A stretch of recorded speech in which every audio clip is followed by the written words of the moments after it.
Alhamdulillahi Rabbil Alamin. Nahmaduhu wa nasta'inuhu wa nastaghfiruh wa na'udzu billahi min shururi anfusina wa min sayyiati a'malina. May yahdihillahu fala mudilla lahu wa may yudlil fala hadiya lahu. Asyhadu an la ilaha illallah wahdahu la syarika lahu wa asyhadu anna Muhammadan 'abduhu wa rasuluh.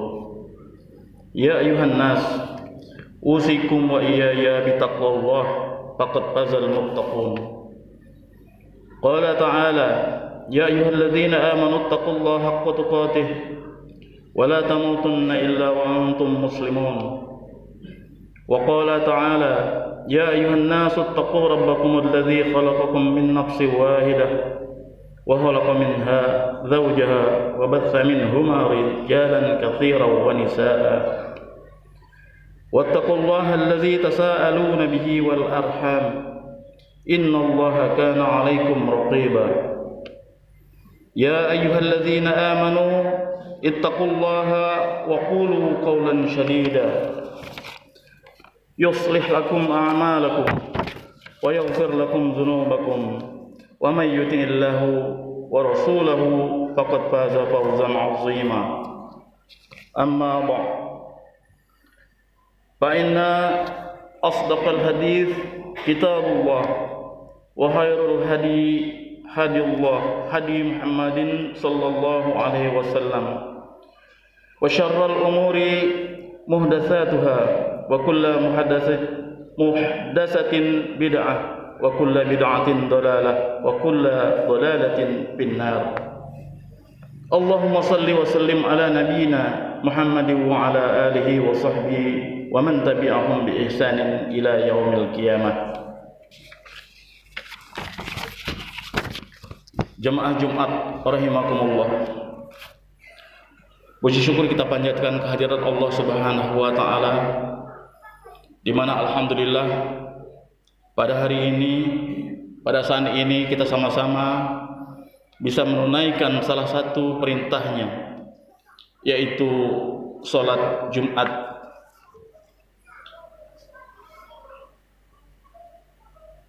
Untuk itu, sebelum kami menyampaikan khutbah ini, kami mengajak terutama pada kami sendiri dan bapak-bapak hadirin jemaah Jumat rahimakumullah, marilah kita meningkatkan iman dan takwa kita kepada Allah, karena iman dan takwa adalah sebaik-baik bekal yang akan kita bawa.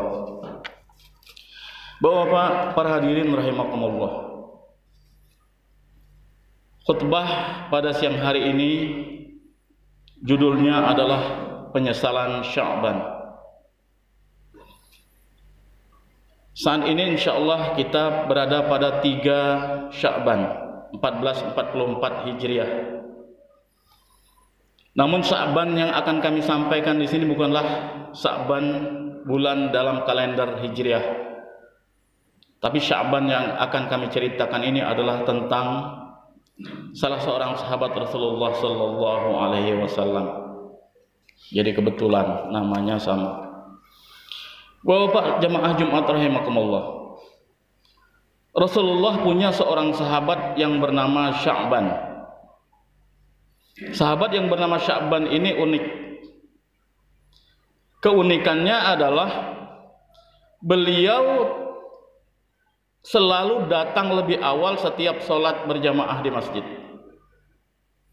Yang kedua, beliau selalu mengambil tempat yang sama, yaitu di pojok masjid, di pojok depan. Jadi kalau kita di bucu depan. Kenapa hal ini dia lakukan? Karena untuk tidak mengganggu jemaah lain yang akan berlalu lalang di dalam masjid. Bapak saudara-saudara sekalian, pada suatu subuh ketika Rasulullah sallallahu alaihi wasallam akan memimpin salat, beliau melihat di mana biasanya Sya'ban duduk itu tidak ada. Sya'bannya tidak hadir. Padahal Sya'ban ini biasanya selalu datang lebih awal daripada jamaah-jamaah lain. Oleh karena itu Rasulullah heran dan bertanya-tanya, kemana ini Sya'ban? sedangkan waktu subuh sudah masuk. Maka Rasulullah menunggu sejenak untuk menunggu kehadiran Sya'ban. Walaupun waktunya sudah masuk, Rasulullah menyempatkan diri untuk menunggu Sya'ban karena ini aneh, janggal, seorang yang biasanya datang lebih awal pada hari ini dia tidak hadir. Karena khawatir waktunya akan habis, maka Rasulullah memutuskan untuk sholat subuh berjamaah tanpa Sya'ban, sahabatnya itu. Setelah sholat subuh selesai, Rasulullah bertanya kepada para sahabat, apakah kalian tahu di mana Sya'ban?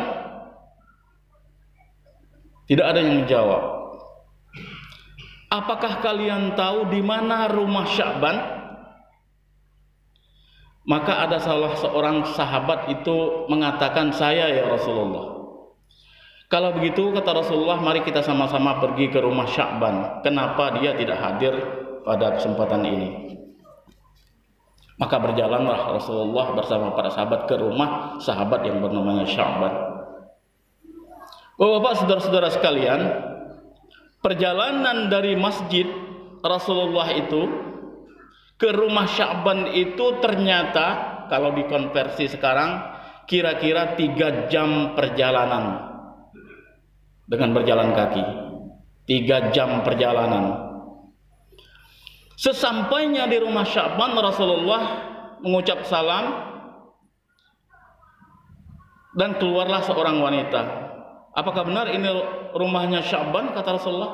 Iya ya Rasulullah, ini rumah Sya'ban, saya adalah istrinya. Kata Rasulullah, mana Sya'ban? Dia selalu datang sholat subuh berjamaah denganku. Kenapa dia pagi ini tidak datang?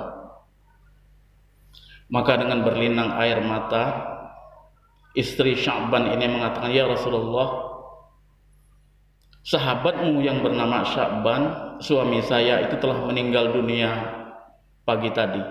Jadi sebelum subuh itu meninggal dunia. Maka sontaklah Rasulullah bersama para sahabat mengucapkan, inna lillahi wa inna ilaihi raji'un. Ya Rasulullah, kata istrinya Sya'ban, ada beberapa hal yang ingin saya tanyakan. Kenapa?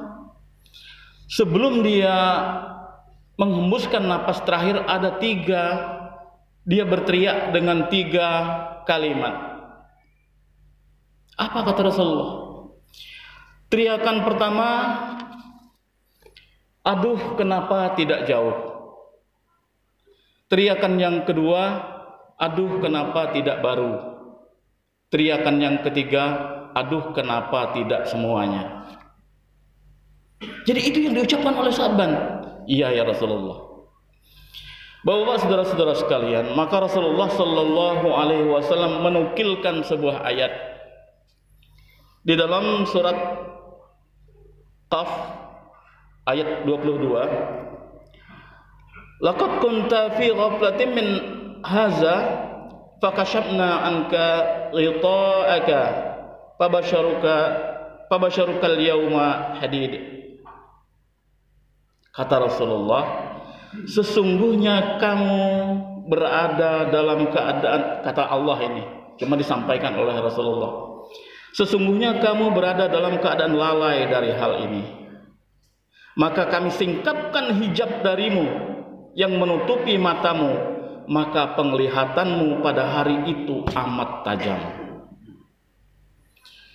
Bapak-bapak, saudara-saudara sekalian, Rasulullah mengajarkan kepada kita semua bahwa setiap orang yang menjelang ajal itu dibukakan kasyaf, hijab, tabir yang ada di matanya. Orang yang akan meninggal itu melihat rekam jejak selama dia hidup, dan dia pula melihat kemana dia nanti akan menuju. Jadi tajam penglihatan manusia itu ketika dia menjelang ajal. Semua perbuatan masa lalunya itu, baik itu perbuatan baik maupun itu perbuatan tidak baik, akan kelihatan pada hari itu. Dan juga dia akan melihat kemana dia akan menuju nanti. kenikmatan apa atau siksa apa yang akan ia dapatkan. Inilah yang dilakukan, yang dialami oleh sahabat Rasulullah sallallahu alaihi wasallam yang bernama Sya'ban. Kata Rasulullah, Sya'ban ketika dia menjelang wafatnya, dia berteriak, aduh kenapa tidak jauh. Dia mengatakan kenapa tidak jauh, betapa besarnya pahala perjalanan dari rumahnya ke masjid itu, sehingga dia melihat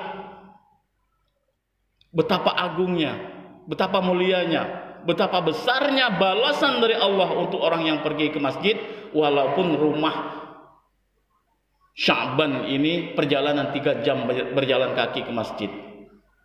Ketika itulah Sya'ban, ya Allah, kenapa tidak jauh?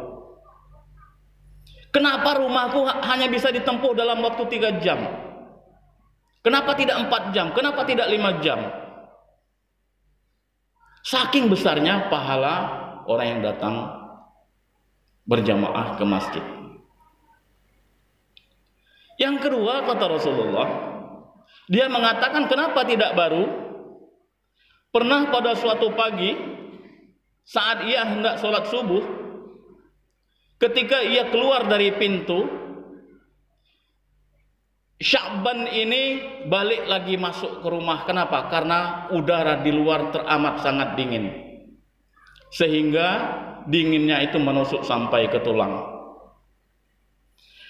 Maka Sya'ban masuk lagi ke rumah dan mengambil 1 lembar baju lagi.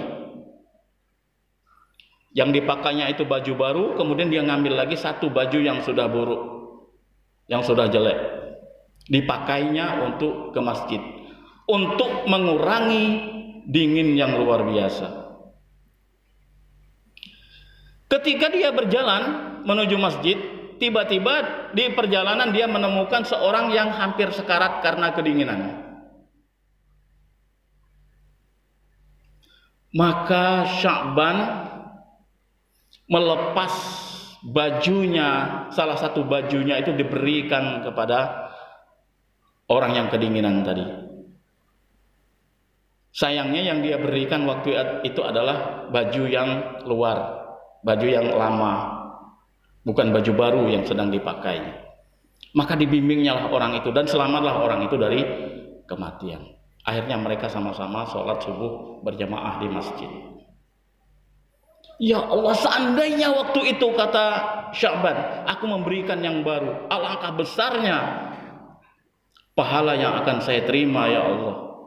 Maka itu dia menjerit, dia menyesal, kenapa saya tidak memberikan waktu itu baju yang baru, biarlah aku makan yang buruk baik.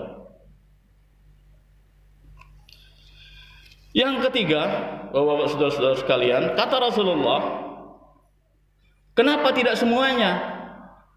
Pada suatu hari ketika Sya'ban sedang mau makan sekeping roti dan segelas susu, datanglah seorang peminta-minta, bukan peminta-minta, orang miskin, ya, yang minta. Dia bukan pengemis sebenarnya, tapi dia karena dalam keadaan sangat miskin, dia minta, dia menghampiri Sya'ban. Dia mengatakan dia sudah 3 hari tidak makan, jadi dia kurus, pucat, gemetar, tidak punya tenaga. Maka dibagilah roti itu oleh Sya'ban. Roti sekeping itu dibaginya 2, kemudian susu segelas itu dibaginya 2, dibagi sama rata. Kemudian mereka makan bersama. Bapak-bapak, saudara-saudara sekalian, ini disesali oleh Sya'ban ketika menjelang ajal. Kenapa roti itu tidak saya berikan semua? Kenapa susu itu tidak saya berikan semua? Seandainya itu saya berikan semua, maka Masya Allah, alangkah besarnya pahala yang akan saya dapat. Alangkah besarnya ganjaran yang akan saya terima. Kenapa? Karena Sya'ban sudah melihat di depan matanya ganjaran-ganjaran pahala yang akan dia dapatkan nanti di surga dengan amalan-amalannya tersebut. Bapak-bapak, saudara-saudara sekalian, ini mengajarkan kepada kita. Sekarang kita momentumnya adalah bulan Sya'ban. Uji kita bulan Rawah. Insya Allah sebentar lagi kita akan menghadapi puasa. Mudah-mudahan dengan cerita ini menginspirasi kita untuk datang ke masjid setiap malam. Kalau setiap waktu barangkali kita tidak memungkinkan, cuman paling tidak Isya, tarawih, subuh. Kita belajar dari kisah Sya'ban ini. Kita belajar dari kisah Sya'ban ini. Betapa besar ganjaran pahalanya. Apalagi Ramadan itu, bulan puasa itu adalah disebut syahrul ibadah, bulannya ibadah, di mana pahala orang yang beribadah pada bulan itu dilipat-lipat gandakan lain dengan hari-hari biasa. Kemudian bagi yang punya kelebihan harta, bersedekah, ya, berupa pakaian untuk orang beribadah, untuk orang sholat, baik itu berupa kain, baik itu berupa sejadah, baik itu berupa kopiah dan lain sebagainya. Seperti yang pernah diajarkan oleh Sya'ban kepada kita. Kemudian juga sedekah. Sedekah ini sebenarnya tidak hanya pada bulan Ramadan. Setiap bulan kita disunnahkan untuk bersedekah. Tapi kita belajar dari kisah Sya'ban ini agar kita banyak bersedekah, memberikan makan kepada orang-orang yang lapar. Oleh karena itu, Bapak-bapak, saudara-saudara, Allah di dalam surat Al-Munafiqun ayat 10 mengatakan, "Fayaqula rabbi laula akhartani ila ajalin qarib fa asaddaqa wa akum minas salihin." Jadi apa yang dikatakan oleh, apa yang dialami oleh Sya'ban itu, ini dipertegas lagi dengan ayat ini. Orang yang sudah mati itu, Bapak-bapak, saudara-saudara sekalian, berkata, "Ya Tuhanku, ya Allah, seandainya Engkau berkenan menunda kematianku sedikit waktu lagi, Rabbi laula akhartani ila ajalin qarib fa asaddaqa, maka aku akan bersedekah ya Tuhan, ya Allah." Dia tidak menyebut saya akan sholat, dia tidak menyebut saya akan haji, dia tidak menyebut saya akan banyak berpuasa, dia tidak menyebutkan saya akan banyak berzikir dan lain sebagainya. Yang disebutnya adalah bersedekah, karena mulianya sedekah di sisi Allah Subhanahu wa taala. Wa akum minas salihin. Mudah-mudahan ya Allah, aku termasuk orang-orang yang saleh. Bapak-bapak, saudara-saudara sekalian, dari kisah Sya'ban ini kita berharap mudah-mudahan kita terinspirasi untuk melakukan amal kebaikan seperti amal kebaikan yang dilakukan Sya'ban, sehingga kita termasuk orang-orang yang saleh sejak dari sekarang bulan Sya'ban, bulan Ramadan, dan seterusnya. Aqulu qawli hadza wa astaghfirullahal azim li wa lakum wa lisairil muslimin wal muslimat fastaghfiruhu innahu huwal ghafurur rahim.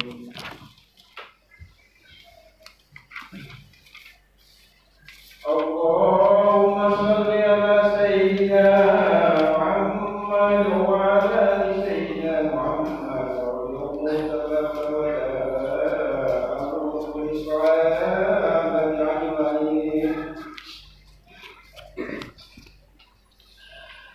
Alhamdulillahi ala ihsanihi wa syukru lahu ala taufiqihi wa imtinanihi wa ashhadu an la ilaha illallah wahdahu la syarika lah wa ashhadu anna Muhammadan abduhu wa rasuluhu ad-da'i ila ridwanih.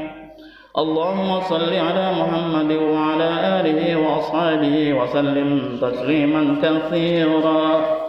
Amma ba'd.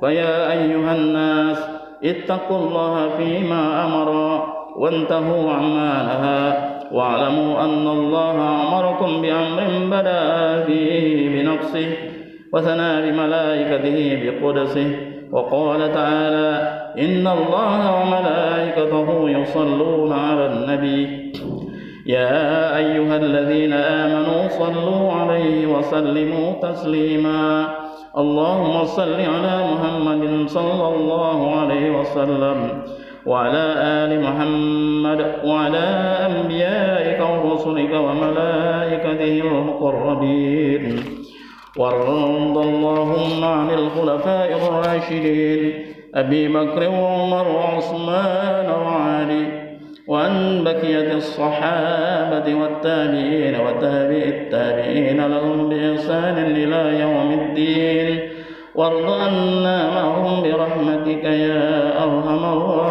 الراحمين اللهم اغفر للمؤمنين والمؤمنات والمسلمين والمسلمات الأحياء منهم والأموات اللهم أعز الإسلام والمسلمين وأذل الشرك والمشركين وانصر عبادك الموحدية وانصر من نصر الدين واهزم من هزل المسلمين ودمر أعداء الدين